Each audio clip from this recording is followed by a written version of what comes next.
شیخ صدوق نے امالی میں اہل بیت کے ذریعے حضور صلی اللہ علیہ وآلہ وسلم سے شان علی میں ایک روایت کی ہے۔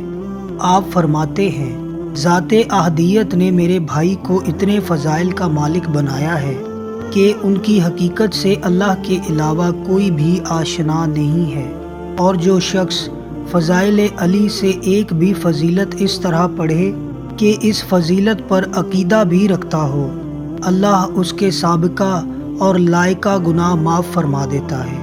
جو فضائل علی میں سے ایک فضیلت بھی لکھے، جب تک اس تحریر کی سیاہی موجود رہے گی، اس وقت تک ملائکہ اس شخص کے لیے استغفار کرتے رہیں گے۔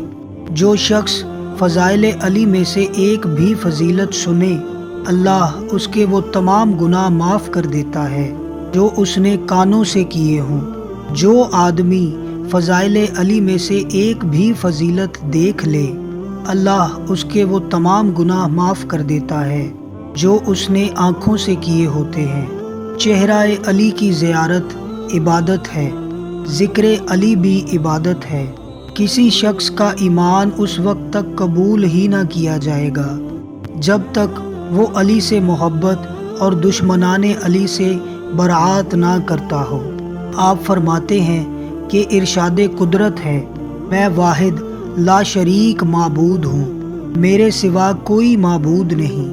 میں نے اپنی قدرت کاملہ سے مخلوق کو پیدا کیا ہے، میں نے اپنی مرضی سے انبیاء کو مصطفیٰ کیا ہے، میں نے تمام انبیاء سے محمد کو اپنا حبیب بنایا ہے، میں نے محمد کو اپنا خلیل اور صفی بنا کر مابعوث کیا ہے، میں نے محمد کے لیے اس کے بھائی علی کو منتخب کیا ہے، میں نے علی کو محمد کا بھائی، وصی اور وزیر بنایا ہے، میں نے علی کو بعد از محمد پیغام محمد پہنچانے پر مامور کیا ہے، میں نے علی کو بعد از محمد اپنی مخلوق پر خلیفہ بنایا ہے، میں نے علی کو بعد از محمد اپنی کتاب کا مفسر بنایا ہے، میں نے علی کو بعد از محمد اپنے احکام چلانے والا بنایا ہے، میں نے علی کو گمراہی سے نکالنے والا ہادی بنایا ہے، میں نے علی کو اپنا وہ دروازہ قرار دیا ہے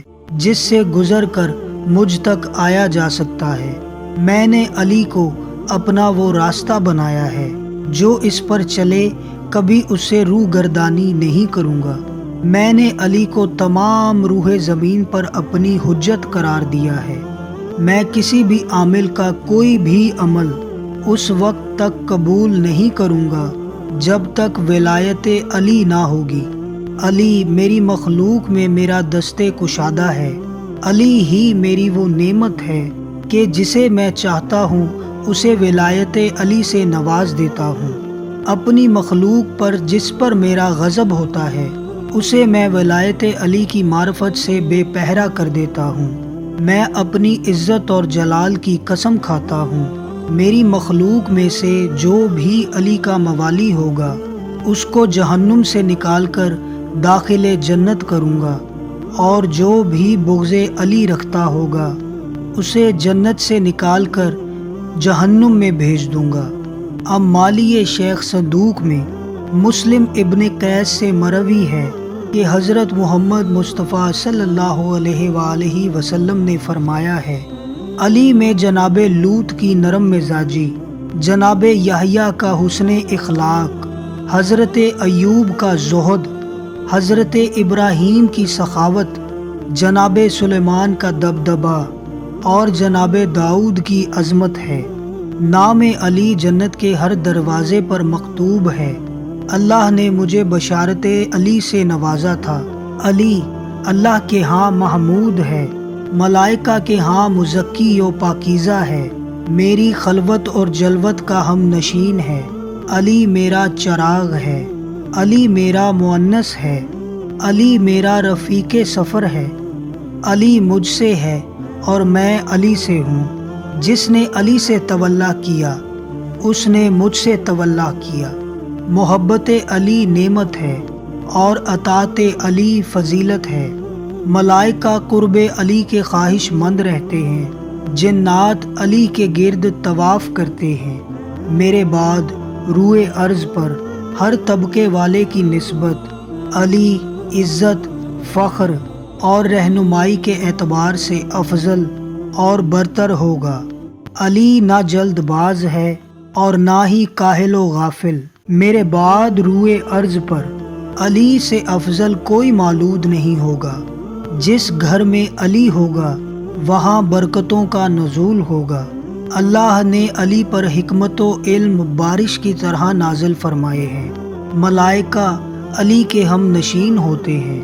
علی زینت محض ہے، علی زیب لشکر ہے، علی کی بدولت روئے ارض پر شادابی ہے، علی کی وجہ سے فوج کا وقار ہوتا ہے۔ علی کعبہ کی مانند ہے جس کی زیارت کو لوگ آتے ہیں لیکن وہ کسی کی زیارت کو نہیں جاتا۔ علی 14ویں کا چاند ہے جو تاریکی اور ضلالت کو منور کر دیتا ہے۔ علی دوپہر کا آفتاب جواں ہے جس کی روشنی سے کرۂ ارض منور ہے۔ علی کی تعریف قرآن میں ہے۔ آیات قرآنی علی کی قصیدہ خواں ہے اور علی زندگی میں کریم اور موت میں شہید ہے۔